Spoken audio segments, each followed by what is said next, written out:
Hello, writers! I recently had the pleasure of chatting with author Kate Woodard. She has 4 books published and has learned loads of things about the self publishing process over the past 8 years.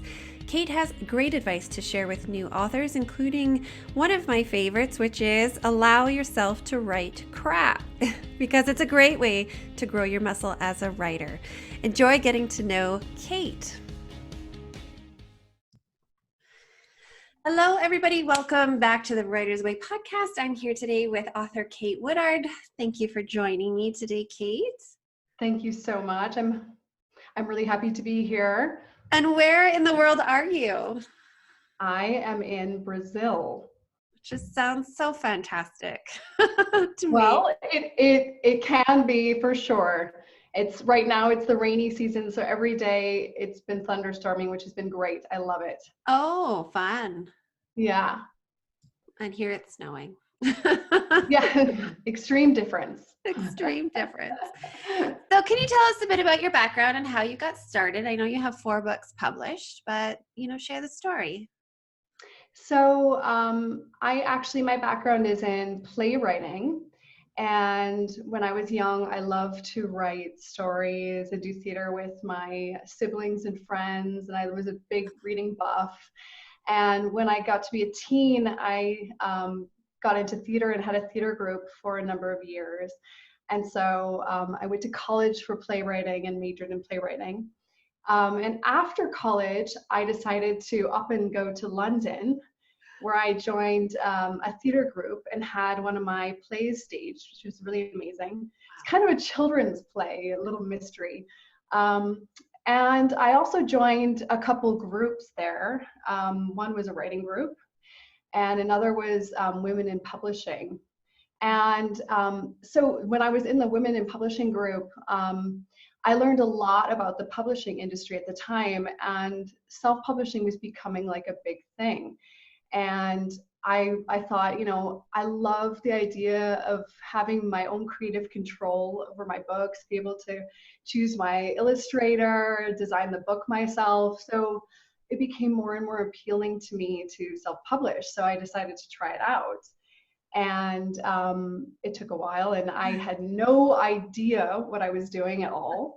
And I made a lot of mistakes, and some of them costly, but I learned a lot about storyboarding and finding an illustrator, finding an editor, and layout and marketing. And so I managed to publish 4 books.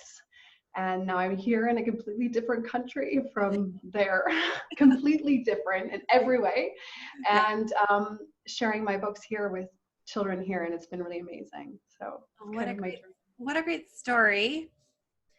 I'm just gonna pause. So when did you start that process? Like, you have 4 books published now, and you've gone through it all. So when was the beginning? Like, how long has it been? It was a while ago. It took me a long time to produce the books. And I also, because I decided to do them all together.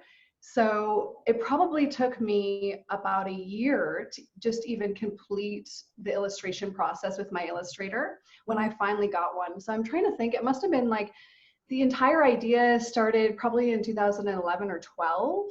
And then I made a mistake with an illustrator that, started and ended because I was really incompetent with storyboarding, which I've learned how to do pretty well. And so then it took me a little while to find a really good illustrator, and it took about a year for that. And I actually published officially in 2017 my first book, and then had it translated into Portuguese. And then the last three I had done in 2018. So it took a while for me to just learn what I needed to do in the next steps and figuring it out. And I find that I'm a slow learner in some areas, and it's taken me a long time to kind of accept this and be like, it's okay, I need to learn what I need to learn in my own time. Yeah. So I don't know. Oh, more noise. It sounds like you really learned though before you put it out. Like, I feel like some people perhaps myself included, rush through and put things out, and then on the opposite side of it think, what am I doing now? Well, I did a lot of that too. I mean, I put out 3 books at the same time, which I don't know is the best idea in terms of like leading up to a launch. And if I could do it again, I would have probably like, led people along, put out, drop little advertisements about it coming to get people excited. And I didn't really do that. I just kind of like quickly did it. So I definitely did some fast moving as well. And how did you end up finding the illustrator? And was it a storyboard issue with the first one? Yeah, the first one, oh my God, I was so green. I literally gave him my book and was like, okay, I kind of want this vibe. Can you do it? I didn't give him any storyboard. And then obviously he came back with like, his ideas, and he was a really good illustrator. Yeah. But I was like, this isn't right. I need you to do this. And then I would give it back to him, and he'd make changes and give it back to me, and I changed my mind. And then after a while he was like, no, I quit. Yeah. And I was so abandoned by it. I was like, oh my God, how could he do this to me? And then I realized that there just wasn't any guidance. Right. So I put together, an official storyboard, every page what I wanted. Oh. And I just looked and looked and looked online for an illustrator that I loved, and it took me a while to find one. Back then it was Elance, that I think is Upwork now. I put an ad on there. Yep. And I found my illustrator who lives in Spain. She's amazing. Oh, so cool. We have a really nice relationship, and she's done all of my books for me after that. So. Oh, I'm glad that you found somebody that it worked well and learned, I guess. Yeah, exactly. But, you never know. In the hard way. Well, but it might have worked out. You never know. If he had your same vision, it could have worked out perfectly. But that's what it is too, is exactly that. You want to find someone that has your vision and also your work style too. It's not just about your vision. It's kind of your pacing and my illustrator adds so much to my ideas as well. I'll give her, an image of what I want, and then she puts little details in that just makes it so much more amazing. So the synergy is just wonderful. I'm glad it worked out then. It worked out for the Yeah, me too. It was actually better in the end. Okay, and you translated it to Portuguese. Yeah, I had someone translate it for me. One of the books, Petrified Pete, into Portuguese. Okay, and how is that going? And where do you sell it from? I sell it because most of my books I sell at bilingual schools here in the city, Brasilia, which is the capital. Okay. And but I also have my books in a few local, like a little local store and a cafe. And so I don't tend to sell that one as much, which is really surprising. I thought that would be like the biggest seller because that's the language here. But a lot of the students and a lot of parents want their children to be bilingual, so I don't sell it as much, but I do sell it in some of the schools, and especially for younger children who are still, learning English, or someone that is trying to learn Portuguese, the other end as well. Right. So yeah. And so it's really amazing to hear your book in Portuguese in another language. I mean, and now that when I first got here, I had no idea of the language, but now that I can kind of understand, to hear it and hear the translation, it's really interesting. I think that would be just fantastic. Some of my books are being translated, but I haven't heard them. I've seen them, but I don't know what it means. You'll have to go to a reading, like show up somewhere and at a reading and hear it. Yeah, in China. Yeah, in China. It's a good incentive to go. There you go. That's a great travel. Oh, I could have all plans. That's fantastic. So what along the way, I mean, it sounds like it was a real learning process for you, and you've done a ton of learning, and like you say, there's so much to learn, and we all learn at different rates. Was there anything that was surprising for you along the way? Yeah, I mean, one of the things that really stands out to me that shocked me was when I was starting to research business. To begin with, it must have been in the beginning of this process. A lot of business advice is to, start small. And because I am a big dreamer, I could never get on board with that idea, like start small. I don't want a small dream. I want like the world. I want like something big. And so I never quite registered what that meant. It's very strange because in some ways it's really obvious. But then along the way, I heard this advice about, reach out locally and start local. And somehow it clicked that actually starting small meant start local, start in your like local community, start in your, the people the community and get solid there and grow from there. And I think that's one of the most surprising things about the process and something I really love as well and love to share because I think it's such good advice anywhere you are is to start local. So that's really been a benefit for you. It's really worked. Yeah, especially here because I don't really have a community here per se, but when I found, the bilingual English community in my own town, that was a really good starting point for sharing my books. And so where did you start with? What, like, was the community a school community? Well, I did a couple things. I have a friend who's also in business, and there was a local business starting up for children. And so I contacted them and I kind of did a launch there and had friends come and whoever was coming into the store as well. And also I contacted the bilingual schools here, the local bilingual schools to begin with, and went to visit them. And so a little bit of like work and finding your audience locally. Yes, exactly. And I love how you say, I don't have a small dream. I have a big dream. How much have you? We all do. Yeah, we all do. We all do. Well, or we should. Exactly. How much has it expanded now beyond your? So I've gone to some other cities in Brazil, which has been nice, other schools, and then kind of diversified from bilingual schools into some English teaching schools because I have two books, one in English and one in Portuguese. You could actually use them as tools for people learning English here. Yeah. So I've kind of gone that way. And also I'm looking into doing a few partnerships here as well. I've been talking to some businesses about doing some partnerships. So it's kind of how it's expanded. And also a few in the US as well.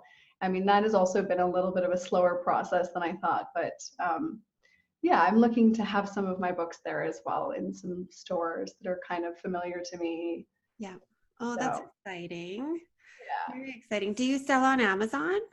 Yes, I do sell on Amazon. Okay. Yeah. Though I find that selling to schools tends to be where I make my greatest profits. Okay. Is in schools. So being in Brazil, I'm assuming you do large print runs to sell to schools. So how do you coordinate that? Yeah, well, it was really tricky at first. It's because it's so different here and it's not always so straightforward. So I did a run with someone that kind of, it ended up working out in the end, but it was tricky. And then I found a local company that did a run of books and they were able to negotiate price with me because it's not, I love the model of print on demand because it's just so much easier. You don't have books sitting around. Right. But you can't do that here. They don't have it. So I had to seek out. So then sometimes as well, I'll import books from the US to here. It works out depending on the amount. It'll work out kind of similar in price. Oh, it can be quite expensive here as well to do runs of books because they're just not familiar with low cost in terms of color pages, the quality of children's books. They do more basic printing. So it's been a little bit of a challenge as well. Yeah. And that's interesting that it could even out the cost because the shipping costs can be is very high. Oh my God. Yeah. Have you looked into printing in China? I haven't. I should do that. It's a good idea. That might make a difference. It's hard because also Brazil has had they have very rigid import laws. So it's really tricky here. I don't have anyone send me mail here. So it's really hard. It's been okay to receive books. They tend to be okay. So it might work. I should look into it. Yeah. I'll send you the name of a company, a collective that has good prices for printing, and I don't know if it'll work or not. It doesn't work out great for me in Canada, just the shipping. Like when the shipping is as much as printing the books. Right, I know. See, that's the problem. Yeah. I'll have to have a look, but thank you. That'd be amazing. Yeah, I'll do that. So I loved your story of what you've spent some of your earnings on. So please share that with everybody. Well, you have two things. Well, so I shared it that I have one practical spend and a frivolous spend. And my practical spend was putting a little money aside to do a copy editing course because my grammar growing up and spelling were appalling, and it's terrible for a writer to have this terrible skill set. So that's been really great. And then my little frivolous spend is I really love my grandmother and my mother have always made clothing. And so I really love the idea of having like something handmade. So I put a little money into having a dress made for myself and from fabric that had been my grandmother's fabric. She has all this old fabric that's beautiful and such nice quality. So I was able to use one of the pieces of fabric and have it made into a beautiful dress. And that's been really nice. Do you So have a it's picture? working. Do you have a picture of you in the dress? Do you have a picture of you in the dress? I would love to see. I do have it randomly somewhere. I'll have to send Yeah, it. dig it out. I think that's so. Yeah, I had to take it to send it to my mom as well because she gets really excited about seeing her mom's fabric, being used all these years later. Yeah, I think that's so neat. And it's something that doesn't happen very much, like. No, and I mean, it's really special here that, I found someone that does amazing work that I feel confident that they won't, charge me for something and do a bad job. It's actually beautiful work. So it's really nice. And where did you find the copy editing course? Was that an online course? Yeah, it's actually through the San Diego Extension. Oh.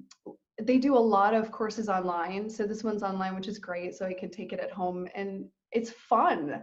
I mean, when I was in school, I hated grammar. Copy editing but it's actually really fun now. It's like kind of puzzles and thinking it. I mean, it's a lot to remember, but I think it's really good for my brain to, and also good for my writing. I am just like you. I love online learning. School, I mean, I did okay, but it's not like it was exciting, right? It was just slog and get the job done. Yeah, you try to beat the system to get good grades. Yeah, exactly. Like you do what you got to do. But now, like the advent of online learning, I am enrolled in so many courses. I have taken so many courses, but I've learned so much. And it's really a difference when it's something you're interested in, right? Yeah, totally. Yeah. And it can go across so many different areas, the skills you learn. So oh, definitely. Yeah. I'm trying to get my 11-year-old. I'm like, what can you take and what skills can you learn so that, you don't have to have a paper route. You can do something else with exactly. Learn about money. Yeah, exactly. Yeah. So what advice, you said you had lots of advice, but do you have a one in particular piece of advice that you would give to somebody starting out, maybe somebody, like you at the beginning of your journey years ago? Yeah, definitely. I think like one of the principles that I think goes for writing is to actually sit down and write and to make the time every day and have a regular practice. And also, even if it's 10 minutes a day, but also allowing yourself to write crap, because not every day is going to be an inspired day where you're writing amazing things. Like some days it's hard and it's challenging, but you have to sit through those days. And I think it's important, not just because then you produce something, but also because then you learn that, the next day is different. And when you go back to a day where you're not feeling inspired, you just know it's a phase. So it's teaching, it's like flexing or really developing your muscle as a writer. So I think that's really important because so many people I know that are really amazing writers, they never either sit down and write because they're trying to write the most perfect novel or the most perfect story, and so they can't start, or they don't make the time, and 10 minutes yields something to edit. So I think that is really important if you want to write, and then just keep going from there and keep working on your craft. You learn so much just by sitting down and doing it. I think that's such great advice. Just do it. button Yeah. chair. And I love the allow yourself to write crap, because we do Yeah. forget, like, that's not good. So, and then we edit the same sentence over and over and over. And Exactly. And then we wasted hours on it. And yeah, just let it flow out, whether it's good or bad or ugly or whatnot. It doesn't matter. exactly. And sometimes when you write crap and you go back and you read it like weeks later, because I think it's important to put your writing aside too. Like if you've completed something and go back, you see it with different eyes. And some of the things that you think were crap were not. Were actually like, Not they bad. might have been kind of fun. You never know. So, Yeah, you know, you have it's to just true. let yourself be with your writing and It's a whole allow. process. Yeah. Yeah. So we didn't talk about your books. Why don't we talk about your books? What are your books about? Okay, so so they're all different, but all of them are kind of humorous and in rhyme. And one of them is a little mystery story. Fun. It's very kind of English because it's set in a tea shop, but it has a little twist to it. So that's Mary and Me. And Mhm. then No Rain is about it's the African Sahadu, or well, I guess that's the Portuguese word for Sahara. Okay. But it's dry season. So that's actually been kind of popular here because there's a dry season as well here where it's like 3 months of no rain, which is the name of the book, No Rain. Okay. And then another book is called No One to Hug, and that one's about a little girl who's bullied and how she finds it in herself to find what is actually true and what she knows to be true of who she is. And then the last one is Petrified Pete, which is about a little boy who has lots of different fears, and that's the one that's been translated. So Okay.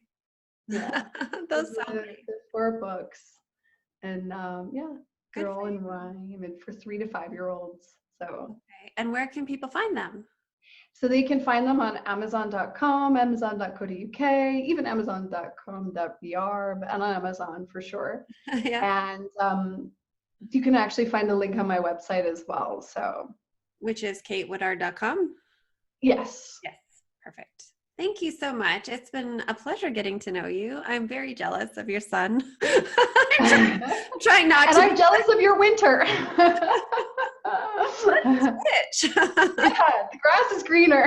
But Always. it's been such a pleasure to be on here with you. Like ages ago, I have to say this little story. Ages ago, when I was trying to find information, I listened to a podcast, The Self-Publishing Show, and you were on there, and I thought it was really inspiring to hear you. Oh, thank So you. Thank you. thank you. That's a great one. They do such a good job, and it was fun Yeah, to go on they do. there. Yeah. Yeah. Children's books are a whole nother world, right? Yeah, totally. There's only like 2 like people interviewed on there because of that. It's its own entity. So it's great that you're doing this podcast Thank to you. help Thank all you. the children's book writers out there. Well, I feel like as parents and teachers, so many of us, we have stories in our heads, and it just Exactly. always becomes that what if I could, what if, can I, and what would Yeah. happen, and how would I do it? And like you said, there's a lot to learn, but it's doable, especially Yeah, in, totally. the age of online courses. Everything is doable. So why not? Exactly. You know? And hearing from someone else that's done it is really inspiring. So Yeah, that's why I like to talk to people. Well, thank you. yeah. I so appreciate you coming on, and thank you for your kind words, and all of your links and info and all that. The books will be in the description, so anybody who is interested can find you and track down those books and have a look at the one in Portuguese for sure, because that's fun. And thank you. So I'll say goodbye. Thank you so much. Bye. Bye. You've been listening to the Writer's Way podcast. For show notes, links to guests' information, and to learn more about the Writer's Way, check out lauriewriter.com. Until next week, enjoy this chapter of your life.